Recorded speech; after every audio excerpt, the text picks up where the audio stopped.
Assalomu alaykum qadrli obunachilar.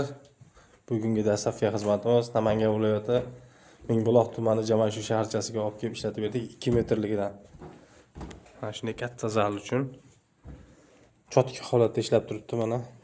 Hozir suvni quyib to'kka suqib ishlatib berdik. Juda ham chiroyli holatda ko'rishlaringiz mumkin. Bitta issiqlik o'lchaydigan narsa olishimiz kerak edi. Aka so'z isbot bilan bir ko'ringchi ishlashini. Hozir mana 5 minut bo'ldi to'kka suqilgani. Hali o'zgarish. Cho'tkami? Ha, cho'tka.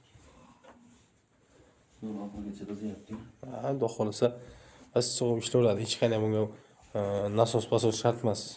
O'zi shunday sirkulyatsiya bo'laveradi. Olmoqchi bo'lganlarga fikringiz aka. Zo'r. Maslahat berasizmi? Ha. Xudo xolisa ekrandagi telefon nomerlariga aloqaga chiqa olasizlar. Dastavka xizmatlarimiz O'zbekistonning barcha hududlariga bor.